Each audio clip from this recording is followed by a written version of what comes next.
Presiden sudah tiba di Gelora Bung Karno dan sesaat lagi akan bergabung bersama kita di Istora Senayan pada siang hari ini. Bapak Ibu silakan duduk, dipercepat. Bapak Presiden sudah tiba di Istora, tidak akan bergabung bersama kita di tengah-tengah kita siang hari ini kalau Bapak Ibu tidak duduk. Bapak Presiden Republik Indonesia hadirin dimohon untuk berdiri dan melambaikan benderanya.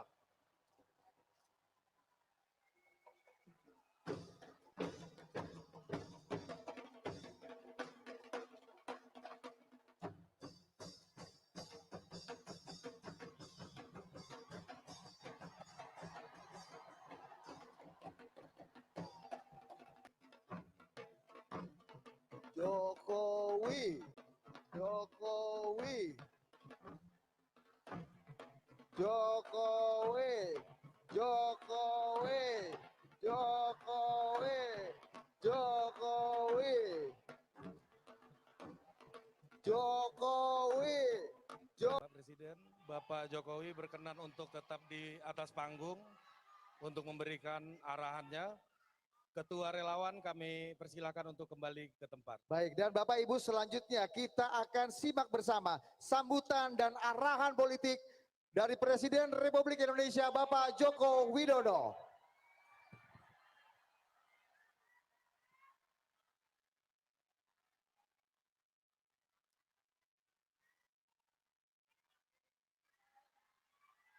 Bismillahirrahmanirrahim. Assalamualaikum warahmatullahi wabarakatuh.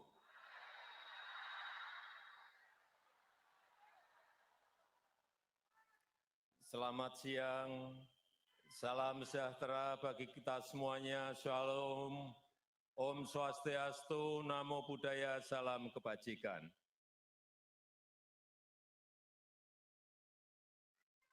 Yang saya hormati Ketua Wantimpres beserta seluruh anggota dan pimpinan Wantimpres yang hadir di sini Bapak Wiranto, Bapak Sidarto, Ibu Putri. Yang saya hormati Ketua dan seluruh jajaran pengurus dari organ-organ relawan yang hadir pada siang hari ini, selamat siang.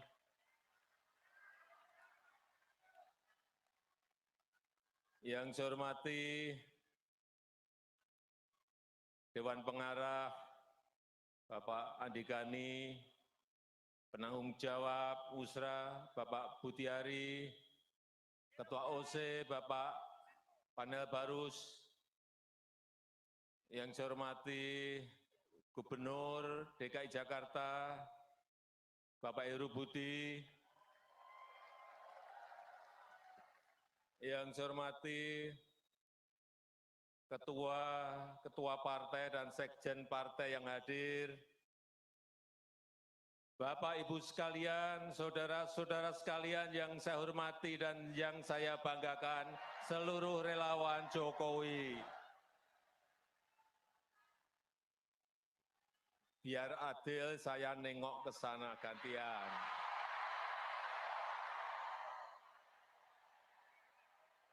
Selamat siang. Selamat siang semuanya.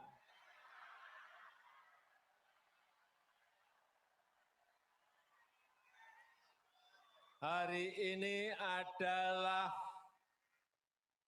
puncaknya musra, puncak musyawarah rakyat Indonesia. Saya ingat dulu pertama kali diadakan di Bandung di bulan Agustus tahun 2022. Dan saya hadir saat itu. Dan saya tahu motivasi apa diadakannya musra ini. Karena sudah dilakukan 29 kali di lokasi provinsi-provinsi yang berbeda dan bahkan sekali di Hong Kong.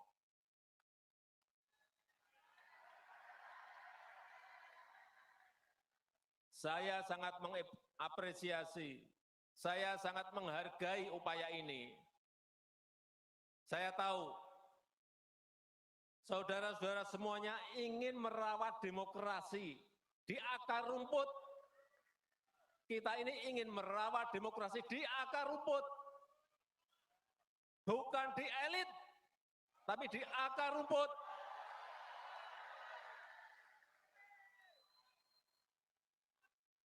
Saya tahu saudara-saudara semuanya ingin menyerap aspirasi rakyat, benar. Siapa sih yang diinginkan rakyat? Jangan sampai keliru.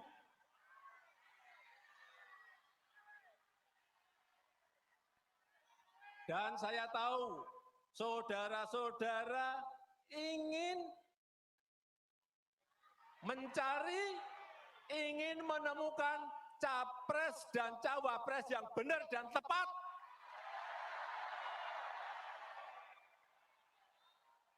Karena yang kita dengarkan adalah suara rakyat, suara akar rumput, bukan suara elit.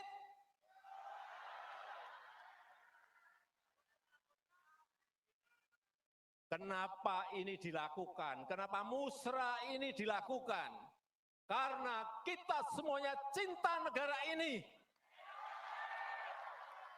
Karena kita semuanya cinta bangsa ini.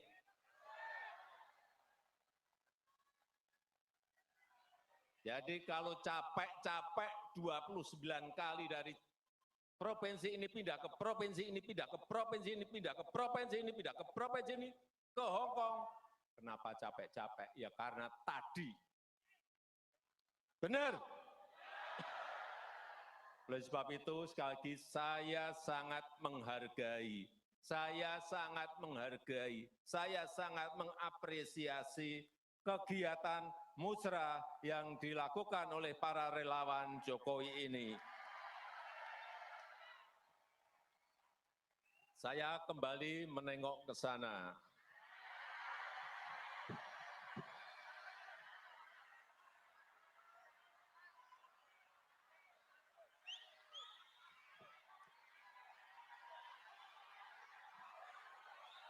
Agak miring sedikit.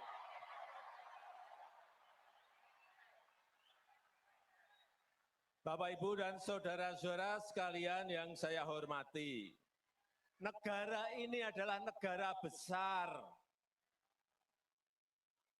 Negara ini adalah negara besar, bangsa ini adalah bangsa besar. Penduduk kita sekarang sudah 280 juta, kurang lebih.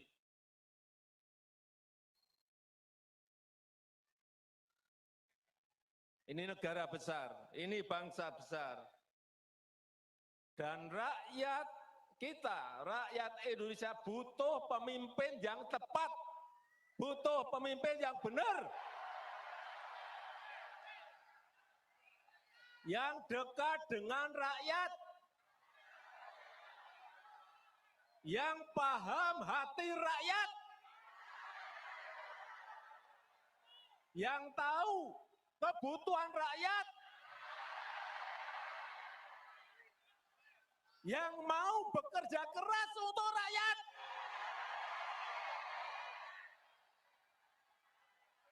Itu yang dibutuhkan. Dan pemberani, yang berani, pemberani demi rakyat.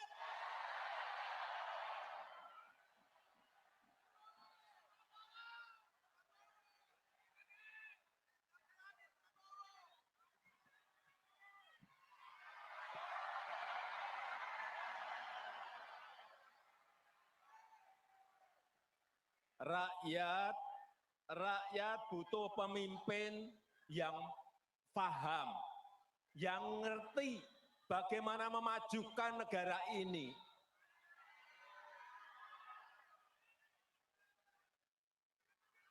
Karena pemimpin itu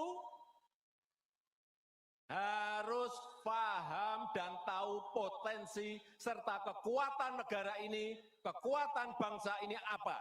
Dia harus ngerti, dia harus tahu.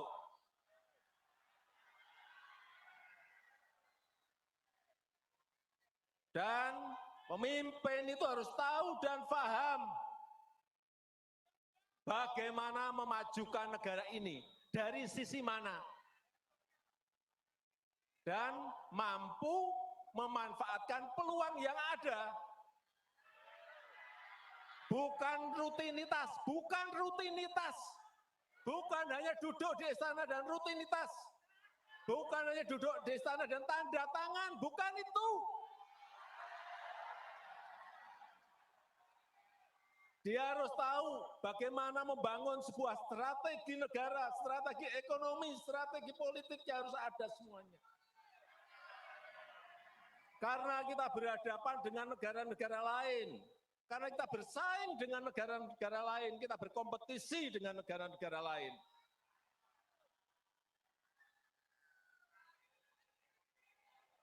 Dan Bapak, Ibu, dan saudara-saudara sekalian yang saya hormati, peluang kita menjadi negara maju, peluang kita menjadi negara maju itu ada dalam 13 tahun ke depan. Ini disampaikan oleh para pakar dalam negeri maupun luar. Kesempatan kita itu hanya ada di 13 tahun ke depan ini. Karena bonus demografi kita akan muncul di tahun 30-an. Dan dalam sejarah peradaban negara-negara yang saya lihat, memang kesempatannya hanya sekali. Kesempatannya hanya sekali dalam sejarah sebuah peradaban bangsa. Begitu kita keliru memilih pemimpin yang tepat untuk 13 tahun ke depan, hilanglah kesempatan untuk menjadi negara maju. Hati-hati mengenai ini. Hati-hati. Sejarah, saya pelajari, sejarah di Amerika Latin, tahun 50-an, tahun 60-an, tahun 70-an, mereka sudah berada di posisi negara berkembang. Sudah masuk ke middle income. Tapi sudah 60 tahun, sudah 50 tahun, mereka tetap menjadi negara berkembang. Karena apa? Tidak bisa memanfaatkan peluang yang ada saat itu. Dan mengejarnya lagi sudah tidak ada kesempatan lagi. Ini juga akan terjadi di negara kita.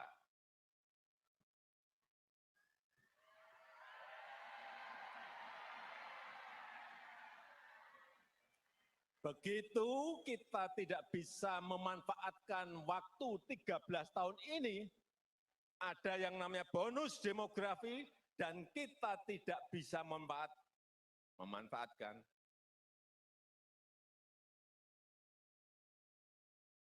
Ya, kita akan menjadi negara berkembang terus. Karena kesempatan itu tidak akan muncul dua kali dalam sejarah sebuah peradaban negara. Oleh sebab itu, sekali lagi,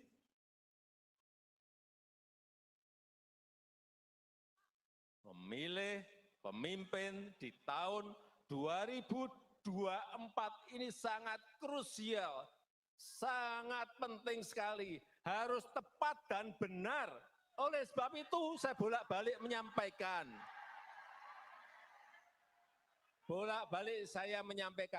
Jangan gerusa-gerusu. Jangan tergesa-gesa. Karena begitu keliru, kita tidak bisa minta kembali lagi. Enggak bisa. Sekali lagi, dan sekarang kita tahu keadaan dunia, ketidakpastian global, sampai diperkirakan sampai 5 sampai 10 tahun yang akan datang itu akan masih terjadi. Sehingga sekali lagi, nahkodanya itu harus nahkoda yang pemberani, berani mengambil risiko untuk kepentingan negara ini, untuk kepentingan bangsa ini.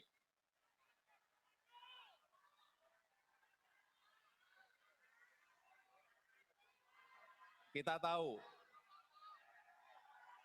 kita tahu,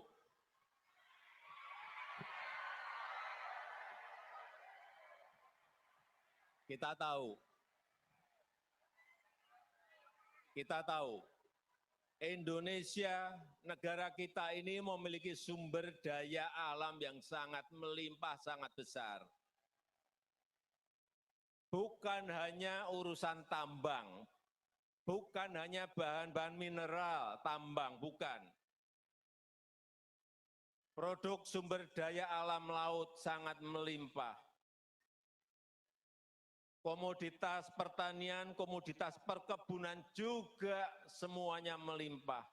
Tetapi bertahun-tahun selalu kita ekspor dalam bentuk bahan mentah. Ini kekeliruan yang tidak boleh kita ulang lagi. Pemimpin yang akan datang harus berani mengindustrikan bahan-bahan mentah itu. Sehingga hilirisasi itu harus dilakukan apapun resikonya. Sekarang kita baru digugat oleh Uni Eropa. Baru satu urusan saja. Nikel digugat. Pada bahan mineral kita, bahan tambang kita bukan hanya nikel, ada tembaga, ada timah, ada batu bara, ada boksit. Apakah kita mau berhenti karena digugat Uni Eropa?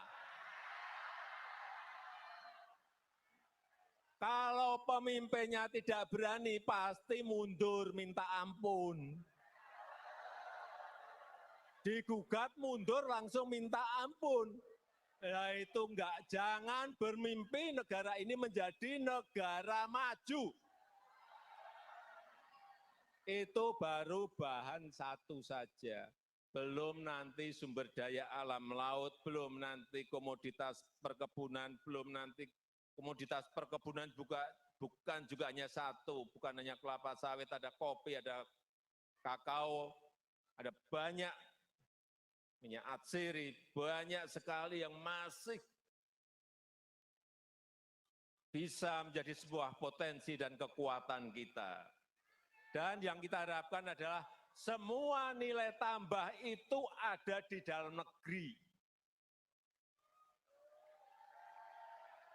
Kalau bangsa kita, kalau kita belum bisa mengolah sendiri, mengindustrikan belum bisa, ya cari partner dari luar, enggak apa-apa. Negara itu yang paling penting, negara itu bisa mendapatkan pajak dari situ. Negara bisa mendapatkan PPh, mendapatkan PPN, dari ekspor, biaya ekspor, dari PNBP penerimaan negara bukan pajak, bisa mendapatkan dari situ. Kalau mentahan kita hanya dapat apa? Dan yang paling penting satu, bisa membuka lapangan kerja yang seluas-luasnya untuk negara ini. Tapi kalau digugat nggak berani. Kalau digugat melempem. Ya nggak akan sampai kita menjadi negara maju. Jangan sekali lagi, saya nanti akan titip kepada pemimpin berikut.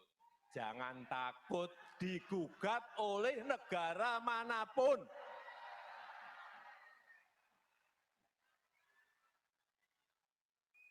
Kalau digugat ya cari pengacara, cari lawyer yang terbaik agar gugatan kita menang. Tapi tahun kemarin, gugatan kita kalah. Kalah pun juga saya sampaikan kepada para menteri, tidak boleh mundur. Naik banding, saya minta naik banding, udah naik banding. Sambil industrinya diselesaikan. Begitu nanti gugakannya rampung, industrinya udah rampung. Artinya sudah bisa mengolah bahan mentah menjadi bahan jadi. Itu yang namanya strategi negara ya seperti itu, bukan rutinitas. Belok lagi.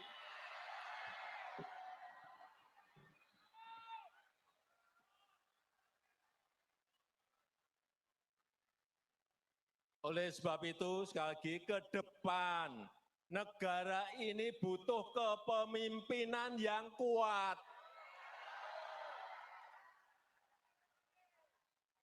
Oleh sebab itu, ke depan negara ini butuh kepemimpinan yang kuat.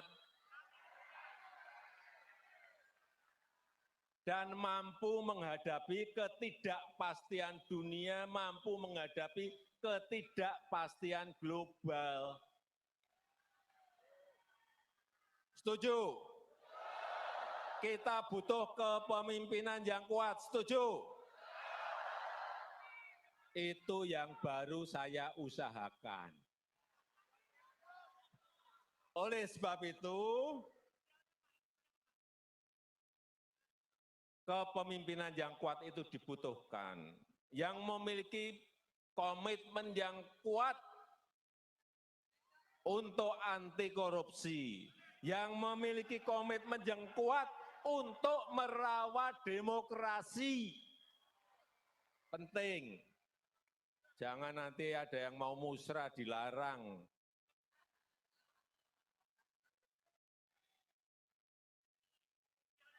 Inilah yang dibutuhkan oleh negara kita ke depan. Dan tadi di ruang tunggu, para ketua menyampaikan pada saya beberapa nama yang terekam kuat.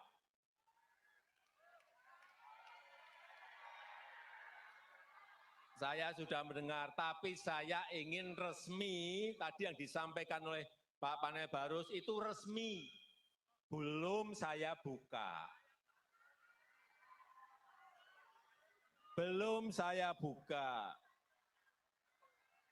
Jadi saya terus terang, ini harus kita berikan waktu kepada partai atau gabungan partai untuk menyelesaikan urusan capres dan cawapresnya seperti apa.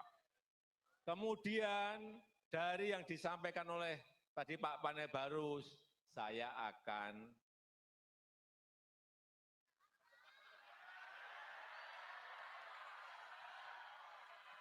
udah tahu kan maksudnya? Karena menurut konstitusi itu yang bisa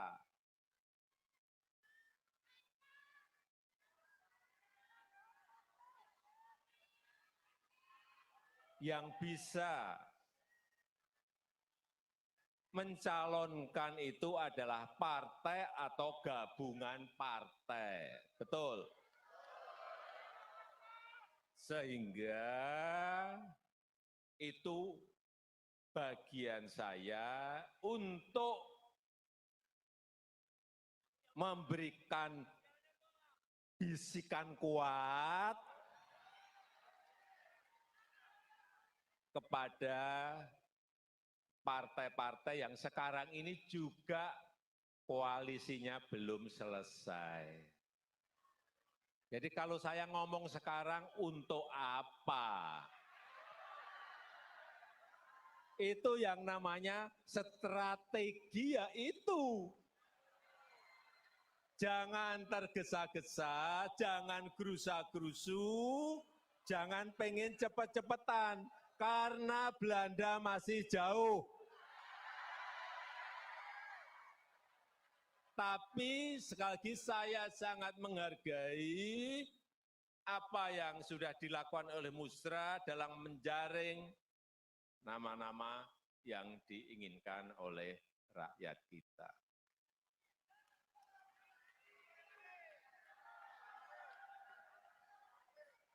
Terakhir, saya sangat bangga bahwa seluruh relawan, saudara-saudara semuanya masih solid dan kompak.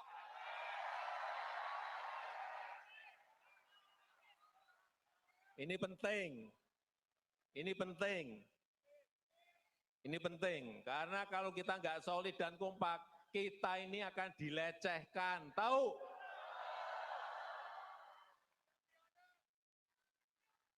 Mau dilecehkan? Mau dilecehkan?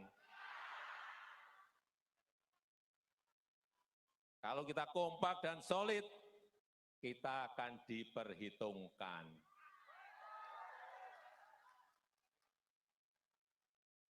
Setuju? Setuju?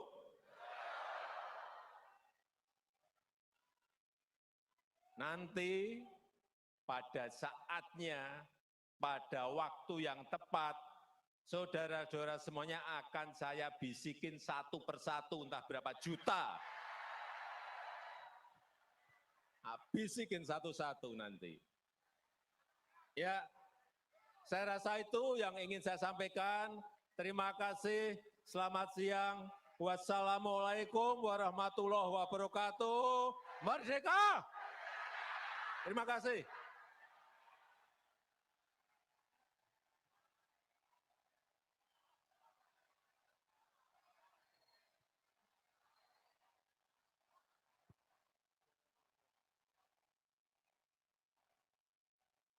Luar biasa, berikan tepuk tangan sekali lagi meriah untuk Presiden Republik Indonesia Bapak Jokowi. Oke. Baik, Bapak Ibu para hadirin sekalian termasuk Bapak Presiden untuk mengakhiri acara siang hari ini supaya apa yang kita rencanakan, apa yang kita rumuskan dan apa yang kita harapkan bisa terlaksana dan dikabulkan oleh Allah Subhanahu wa taala, Tuhan yang Maha Kuasa. Mari kita memanjatkan